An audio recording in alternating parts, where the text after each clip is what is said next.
நண்பர்களே, நீங்கள் பார்த்து கொண்டு இருப்பது உங்கள் கௌசிக ரிவ்யூ. சரி வாங்க வீடியோக்குள்ளே போய் என்னென்ன நடக்க போகுது அப்படின்னு இன்ட்ரெஸ்டிங்கான விஷயத்தை தான் நீங்கள் இந்த வீடியோவில் பார்த்து தெரிஞ்சுக்க போகிறீங்க. அது மட்டும் இல்லாமல் இதுக்கு முன்னாடி நம்ம வெண்பா குட்டிக்கு ட்ரீட்மெண்ட் பார்த்ததால அந்த செவிலியரும் ஒரு பக்கம் கையும் களமாக பிடிச்சிடறாரு. நம்ம விஜய் பிடிச்சதோட மட்டும் இல்லாமல் அவன் கழுத்து மேலே 4 வச்சு என்ன இன்ஜெக்ஷன் போட்டேன், எதனால் இந்த எஃபெக்ட் வந்திருக்கு அப்படின்னு சொல்லிட்டு கேள்வி மேலே கேள்வி கேட்க ஆரம்பிக்கிறாங்க. இந்த மாதிரி தான் இந்த இன்ஜெக்ஷன் தான் போட்டோம். அது மட்டும் இல்லாமல் வெண்பாவோட அந்த ஆர்ட்டை வந்து இன்னொரு குழந்தைக்கு மாற்றி அமைக்கணும், அதுக்கு மாற்றி கொடுக்கணும். அதுக்கு அந்த அரசாங்கத்தில் ஏதாவது ஒரு குழந்தை சாக போகிற கண்டிஷனில் இருந்தாலும் அந்த மாதிரி ஒரு தருணத்தில் தான் இந்த மாதிரி நம்ம ஆர்ட்டை மாற்ற முடியும், டொனேட் பண்ணுறதுக்காக தான் அப்படின்னு சொல்லிட்டு சொல்கிறாங்க. அதனால தான் வெண்பாவுக்கு ஸ்லோ பாய்சன் கொஞ்சம் கொஞ்சமாக ஏறுற மாதிரி ஒரு ஸ்லோ பாய்சனை போட்டு விட்டோம். அந்த ஸ்லோ பாய்சன் தான் வெண்பாவுக்கு இந்த மாதிரி ஒரு கிரிட்டிக்கலான ஒரு சுச்சுவேஷனில் போக போகிறாங்க. இன்னும் ஒரு சில மாதத்தில் வெண்பா ரொம்பவே கிரிட்டிக்கலாக போயிட்டு அவங்க ஒரேடியாக மரணம் அடைஞ்சிருவாங்க அப்படின்னு சொல்லிட்டு சொல்கிறாங்க.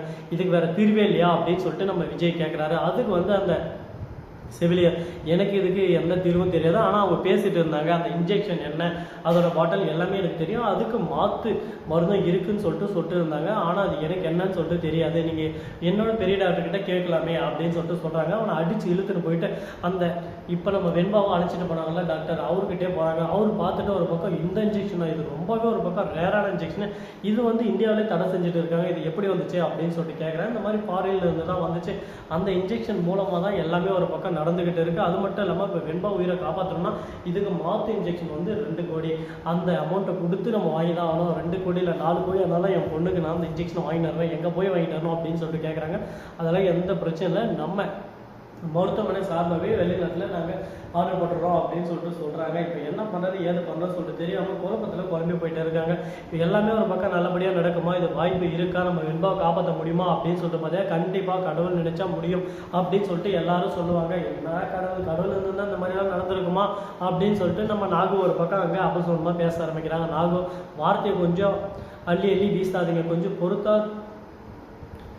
பூமியை அப்படின்னு சொல்லிட்டு சொல்லுவாங்களா, அது போல் நீ கொஞ்சம் பொறுமையாக இரு, அதுக்கப்புறம் எல்லாமே பார்த்து ஒரு பக்கம் நம்ம தெரிஞ்சுக்கலாம் அந்த மாதிரி பேசிட்டு இருக்காங்க. பேச்சு பேச பேச பேச ஒரு பக்கம் வாக்குவாதம் அதிகமாகிட்டே போயிருக்கு. இதுக்கப்புறம் என்னென்ன பண்ண போகிறாங்க ஏது பண்ண போகிறாங்கன்னு சொல்லிட்டு தெரியும். ஒரு பக்கம் பயம், ஒரு பக்கம் பதட்டம், மல்லிக்கு என்ன பண்ணுறது ஏது பண்ணுறதுன்னு சொல்லிட்டு தெரியல. மல்லிக்கு பட்டு அடிச்சுக்கிட்டே இருக்கு. ஒரு பக்கம் என்ன தான் பண்ண போகிறாங்க, மல்லியோட அடுத்த மூவ் என்னவா இருக்க போது, மல்லி இப்போ ஃபைனலாக என்ன தான் முடிவு எடுத்திருக்காங்க அப்படின்னு சொல்லிட்டு பார்த்தீங்கன்னா மல்லிக்கு எல்லாமே ஒரு பக்கம் நல்ல முடிவை தான் எடுத்திருக்காங்க. மல்லியோட ஒவ்வொரு முடிவும் ஆக்ஷன் எல்லாமே ஒரு பக்கம் சூப்பராக இருக்குங்க. அது மட்டும் இல்லாமல் நம்ம வெண்பாவுக்கு அந்த இன்ஜெக்ஷன் கண்டிப்பாக கிடைச்சிடும் அப்படின்ற உறுதி அந்த டாக்டர் கொடுத்துட்டாரு. அதே மாதிரி அந்த செவிலியர் இருந்ததால அந்த இன்ஜெக்ஷனை போட்டவர் அவரை அடித்து ஜெயிலே தள்ளி விட்டுறாரு. தீபிகா ஒரு பக்கம் இந்த மாதிரி ஆளுங்களாம் லைஃப்லாம் ஜெயிலே வச்சிருக்கணும் அப்படின்னு சொல்லிட்டு ஒரு பக்கம் ஜெயில் தள்ள போகிறாங்க. அந்த சமயத்தில் அந்த செவிலியருக்கால அவரோட குழந்தைங்க 3 குழந்தைங்க இருக்கு, கதறி அழுது எங்கள் அப்பாவை விட்டுருங்க, எங்கள் அப்பா மட்டும்தான் எங்களுக்கு இருக்கிறது, எங்கள் அம்மா இல்லை அப்படின்னு சொல்லிட்டு அந்த செவிலியர் நான் பண்ணது தப்பு தான், என்னை மன்னிச்சிருங்க, எனக்கு அறிவு இல்லாமல் என் குழந்தைங்களை காப்பாற்றணும்,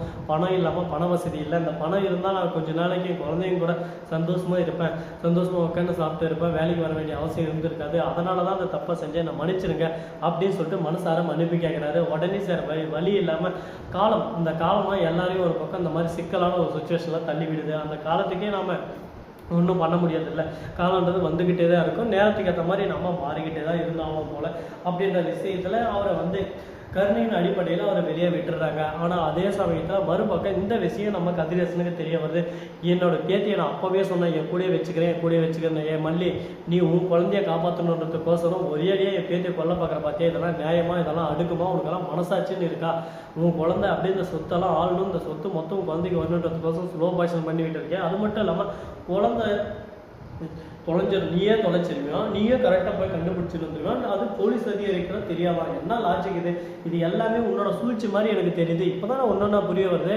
அப்போ குழந்தை நீயே அழைச்சிட்டு வந்ததுக்கு காரணம் குழந்தைக்கு இன்ஜெக்ஷனை போட்டு விட்டுருக்கு, அந்த இன்ஜெக்ஷன் இப்போ பாய்சனாக மாற ஆரம்பிச்சிருச்சு, இனிமேல் குழந்தைய காப்பாற்ற முடியாது அப்படின்ற ஒரு சூழ்நிலைக்கு தள்ளப்பட்டதும் நீ உடனே உன் வேலையை ஆரம்பிச்சுட்டு இப்போ வெண்பா உயிருக்கு போகிறானுங்க, அதை பார்த்து நீ ரசிச்சுட்டு இருக்க, இதுக்கிட்ட இந்த பழப்பொண்ணுக்கு பணம் வேணும்னா சொல்லி இப்போ நான் எடுத்து கொடுத்துட்றேன் அப்படி இப்படின்னு சொல்லிட்டு ராஜேஸ்வரி பேசுகிறாங்க. ராஜேஸ்வரி வாயை கொஞ்சம் அடக்கி பேசு, எந்த ஒரு விஷயமும் தெரியாமல் அறியாமல் புரியாமல் வார்த்தையை அள்ளி வீசாத, அதுக்கப்புறம் உனக்கு தான் அது பிரச்சனையாக முடியும் அப்படின்னு சொல்லிட்டு நம்ம விஜய் ஒரு பக்கம் கோபமாக பேசுகிறாரு. உடனே ஆமாட்டா வா நீயும் இதுக்கு உடனே எனக்கு நல்லாவே தெரியும், உனக்கு வெண்பா வயதுல ஒரு குழந்தை, அதாவது மல்லி வயதுல ஒரு குழந்தை வந்துருச்சு. அவள் வெண்பாவை ஓரை கட்டிட்டேன், அவ்வளோதான். இனிமேல் வெண்பான்ற குழந்தை உனக்கு வேணாம் அப்படின்ற மாதிரி தானே எல்லாமே எனக்கு புரிஞ்சிச்சு. என் பேத்தி இப்போ கூட எனக்கு கொடுத்துட்றான், நான் போய் காப்பாற்றிக்கிறேன்.